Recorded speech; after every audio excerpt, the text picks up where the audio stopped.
الحمدللہ رب العالمین والصلاة والسلام علی افضل الانبیاء والمرسلین وعلی آلہ واصحابہ وازواجہ وذریاتہ وصحبہ ومن تبعہم بإحسان ومن دعا دعوتہم الی یوم الدین، اما بعد۔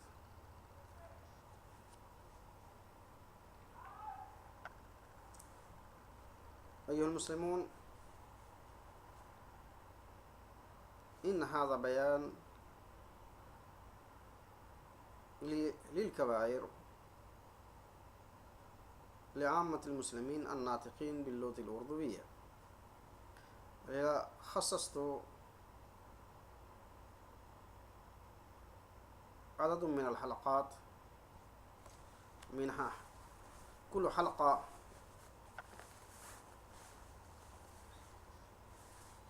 شامل بعديد من الأحاديث ومن القرآن، مذكور فيها من الكبائر ومن المحرمات. علينا أن نجتنب بهذه الكبائر، بأن إذا اجتنب الناس من الكبائر فيدخل الله مدخلا كريما. والآن أتممنا من 60 من العدد من الكبائر، والآن نبدأ إلى الأمام من 61 إلى النهاية إن شاء الله وبفضل الله. اسمح لي أن أتكلم باللغة الأردوية. بسم الله الرحمن الرحيم. میرے صاحب، میرے دوست، اردو زبان میں جو کبائر کے مختلف حلقات بیان کیے گئے ہیں، ان میں سے یہ حلقہ چوتھا حلقہ ہے۔ 3 حلقے پہلے سب میں 20 عدد احادیث بیان کی گئے ہیں۔ اس طرح سے 60 احادیث یا 60 عنوان یا 60 عدد کبائر کا ذکر گزر چکا ہے۔ اب آپ کو 61 سے آخر تک چلتا ہوں۔ بسم اللہ الرحمن الرحیم۔ 61 نمبر، ضرورت سے زائد پانی روکنا، یعنی پانی کی ضرورت اگر پوری ہو گئی ہے تو پانی دوسروں تک چھوڑ دینا چاہیے تاکہ دوسرا استفادہ کرے۔ نبی کریم صلی اللہ علیہ وسلم نے فرمایا، جس شخص نے ضرورت سے زائد پانی یا سبزیوں کو کسی کو دینے سے روک لیا تو اللہ تعالیٰ قیامت کے دن اپنے فضل و کرم کو اس سے روک لیں گے۔ اس حدیث کو امام احمد نے روایت کی۔ بہرحال اس کے مدلولات اور مطلوبات کیا ہے آپ کو معلوم ہے۔ اب آگے چلتا ہوں 62 نمبر کی۔ یہ بھی اسلام میں حرام اور گناہ کبائر میں سے آتا ہے، بغیر توبہ کے معاف نہیں ہوگا، اور اہل حق کو اس کا حق دیے بغیر معاف نہیں ہوگا۔ اس کا نام ہے ناپ تول میں کمی و بیشی کرنا۔ اللہ تعالیٰ کا ارشاد ہے، وَيْلٌ لِّلْمُطَفِّفِينَ الَّذِينَ إِذَا اكْتَالُوا عَلَى النَّاسِ يَسْتَوْفُونَ وَإِذَا كَالُوهُمْ أَوْ وَزَنُوهُمْ يُخْسِرُونَ۔ سورہ مطففین آیت نمبر 1 سے 3 تک کی تلاوت ہوئی۔ ترجمہ ہے، بڑی خرابی ہے، ویل ہے ناپ تول میں کمی کرنے والوں کے لیے کہ جب لوگوں سے ناپ تول کر لیں تو پورا ہی لیں، اور جب انہیں ناپ تول کر دیں تو وہ گھٹا کر دیں۔ یہ اس کا ترجمہ ہے۔ اب اس کے معلوم ہو گیا کہ میزان یعنی ترازو میں عادلانہ طریقہ ہونا چاہیے، اس میں کمی زیادتی کرنا، کمی کرنا بھی اور زیادہ دینا بھی دونوں حرام ہیں۔ اب 63 تدبیر الہی سے بے خوف و بے فکر ہو جانا، یہ بھی گناہ کبیرہ میں سے ہے، اور اللہ تبارک تعالیٰ نے اس کے بارے میں کافی سختی سے تنبیہ کی ہے قرآن شریف میں۔ اس لیے رسول اللہ صلی اللہ علیہ وسلم نے ہمیں سکھایا ہے کہ جب بھی دعا کرے تو یہ دعا ضرور اپنے ساتھ رکھیں، یا مقلب القلوب ثبت قلبی علی دینک، اے دلوں کے پلٹنے والے، ہمارے قلوب کو اپنے دین پر ثابت رکھ۔ یہ رسول اللہ صلی اللہ علیہ وسلم کی دعا ہے، اور انہوں نے تمام صحابہ کو اور صحابہ کے ساتھ تمام امت کو، قیامت تک کے لوگوں کو یہ کہا ہے، یہ فرمایا ہے کہ جب بھی دعا کرو تو یہ کرو، اے دلوں کے پلٹنے والے، اے یا مقلب القلوب، ہمارے دلوں کو اپنے دین پر ثابت رکھ۔ چنانچہ عرض کیا گیا کہ یا رسول اللہ، آپ کو ہمارے سلسلہ میں خطرہ ہے؟ تو آپ صلی اللہ علیہ وسلم فرمایا، سارے قلوب رحمان کی انگلیوں میں سے 2 انگلیوں کے درمیان ہیں، ان کو جس طرح چاہتا ہے الٹتا پلٹتا رہتا ہے۔ جس طرح اللہ تعالیٰ چاہتا ہے، انگلیوں کے درمیان اللہ کی ساری دنیا کے لوگوں کے دل میں دیکھتے نا، دل کتنا پلٹتا ہے۔ ابھی کوئی بات وعدہ کر لیا، تھوڑے دیر بعد میں کرنے کی کوشش کرتا ہے۔ پاک دامنی ہے، گناہ کر لیا، گناہ گار ہے، فوراً پڑھ کے نیکی کر لی۔ تو اللہ تعالیٰ دلوں کو بے شمار موقع پر جو ہے پلٹتا رہتا ہے۔ ایک آدمی کافر ہوتا ہے، لیکن دلوں میں جب بات آتی ہے تو ساری دنیا کے زنجیر و سلاسل قید و بند کو برداشت کرتا ہے اور اسلام قبول کر لیتا ہے۔ یہ سارے دل کے پلٹنے کی چیز۔ آگے چلتا ہوں۔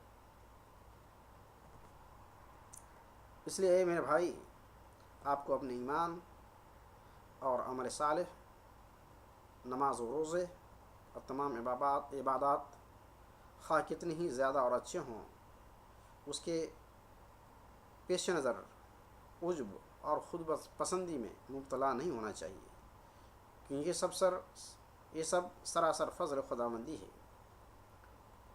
وہ چشم زدن میں سلب کر سکتا ہے، اور اس انعام سے اکرام سے تم کو محروم بھی کر سکتے ہیں، اور اس طرح قلوب خیر و برکت سے خالی ہو سکتے ہیں۔ اس لیے خود پسندی، احساس برتری سے اجتناب کرنا چاہیے۔ بعض بیوقوف لوگ کہنے لگتے ہیں کہ ہم فلاں شخص سے افضل ہیں، کیونکہ ہم ایسے کام انجام دیتے ہیں جو کہ انہوں نے نہیں کیا ہے۔ حالانکہ اللہ تعالیٰ تمام افعال اور دلوں کے رازوں کو جانتا ہے۔ بحیثیت ایک سچے مسلمان کے آپ کو ہمیشہ اللہ کے خوف و غضب سے ڈرنا چاہیے، اور اپنی کوتاہیوں کا احساس و اعتراف کرنا چاہیے۔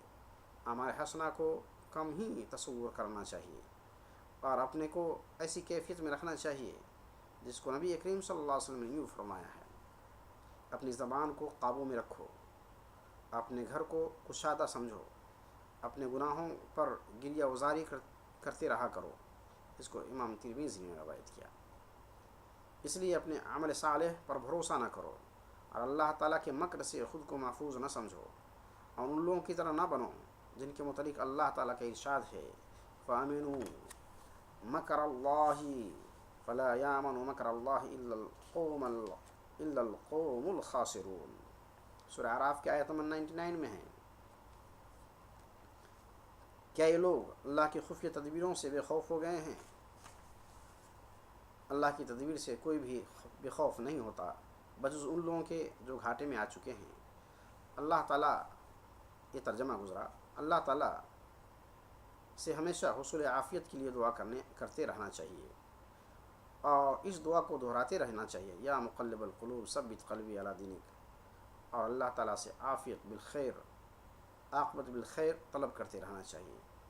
اس سے سمجھ میں آ گیا کہ انسان کبھی بھی اپنے گناہوں پر باقی نہیں رہے گا، وہ بھی پلٹ کر کے جو ہے دین پر آئے گا۔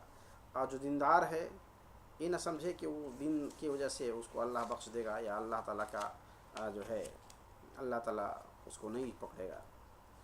اللہ تعالیٰ کبھی بھی اس کے دلوں کو دین کے کام سے، اچھے کاموں سے اچاٹ کر دے گا اور گناہ کے کام کرنے لگے گا۔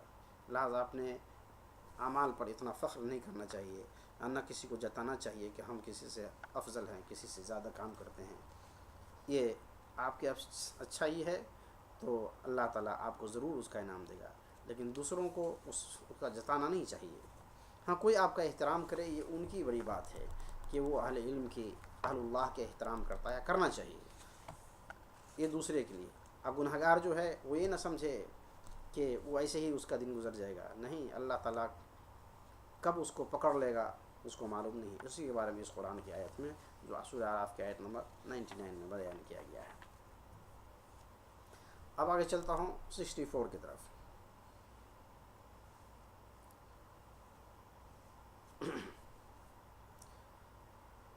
مردار جانور اور سور کا گوشت کھانا حرام ہے، یہ بھی کبائر میں سے ہیں۔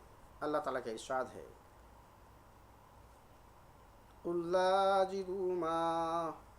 لا أجد فيما أوحي إلي محرما على طائم يطعمه إلا أن يكون ميتة أو دما مسفوحا أو لحم خنزير فإنه رجس۔ سورہ انعام کی آیت نمبر 145 میں ہے، اور اس طرح کے اور بھی ایک دو جگہ آیت آئے ہیں، یہاں ایک نقل کیا گیا ہے۔ آپ صلی اللہ علیہ وسلم کہہ دیجئے کہ مجھ پر جو وحی آتی ہے اس میں تو میں اور کچھ نہیں حرام پاتا کسی کھانے والے کے لیے، سوائے اس کے کہ وہ مردار ہو یا بہتا ہوا خون ہو یا سور کا گوشت ہو، کیونکہ وہ بالکل ہی گندا ہے۔ تو اس آیت میں یہ اس موقع سے نازل شدہ آیت ہے جب بہت سے اننیسیسری چیز لوگ اس کو اپنے اوپر گناہ کرنے لگے، جو حلال تھی اس کو بھی گناہ حرام سمجھنے لگے، تو اس رسول اللہ صلی اللہ علیہ وسلم پر یہ آیت نازل ہوئی۔ اس میں فرما دیا گیا کہ اے محمد صلی اللہ علیہ وسلم، آپ لوگوں کو بتا دیجئے کہ جو کچھ وہی آئی ہے اس میں جو تم کہتے ہو کہ حرامی، وہ حرام نہیں ہے، بلکہ حرام یہاں پر تو صرف جو چند الفاظ بیان کیے، حرام یہ ہے کہ تم مردار کھاؤ، حرام یہ ہے کہ تم بہتا ہوا خون کھاؤ، حرام یہ ہے کہ خنزیر کا گوشت کھاؤ، کیونکہ یہ نجس ہے اور رجس ہے۔ نبی کریم صلی اللہ علیہ وسلم نے ارشاد فرمایا، جس نے شطرنج کھیلا گویا اس نے سور کے گوشت اور اس کے خون میں اپنا ہاتھ رنگ کر لیا۔ اللہ محفظنا، اس کو امام مسلم نے روایت کیا۔ حضور صلی اللہ علیہ وسلم سور کے گوشت اور خون سے ہاتھ آلودہ ہونے کو گناہ ہی نہیں بلکہ گناہ کبیرہ فرما رہے ہیں، تو اس کا کھانا، اس کا استعمال کرنا معاذ اللہ کتنا بڑا گناہ ہوگا۔ اللہ تعالیٰ اس سے سارے مسلمانوں کو محفوظ رکھے، آمین۔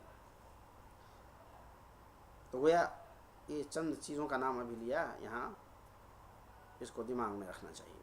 آئیے آیت دیکھ لیجئے جہاں میں نے حوالت دی ہے، اور آپ بھی یاد کر لیجئے۔ اب آگے چلتا ہوں 65 نمبر کی، نماز جمعہ اور جماعت کا چھوڑنا۔ جماعت کی نماز چھوڑنا کتنی بڑی گناہ ہے، کتنی وعید، اور رسول اللہ صلی اللہ علیہ وسلم کتنا غصہ ہے جو حدیث میں ہے۔ اس طرح نماز جمعہ کو چھوڑنا، یہ بھی جو ہے کتنا بڑا گناہ ہے۔ یہ سب کے سب جان بوجھ کے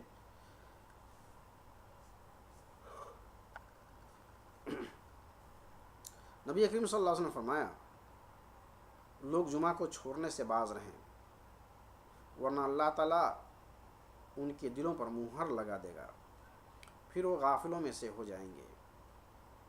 اس کو امام مسلم نے روایت کیا۔ اس حدیث میں کیا فرمایا کہ جمعہ کے روز غفلت کرنا، جمعہ کے روز جمعہ کی نماز کو چھوڑنا، گویا اس کے اوپر اللہ تعالیٰ مہر لگا دیتا ہے اور اس کا غافلوں میں شمار کر دیتا ہے۔ دوسرے حدیث نقل کرتا ہوں، جس شخص نے اذان سنی اور مسجد میں نہیں آیا تو اس کی نماز ہی نہیں ہوتی مگر عذر کے وقت۔ اس کو ابن ماجہ، ابن حبان نے روایت کی۔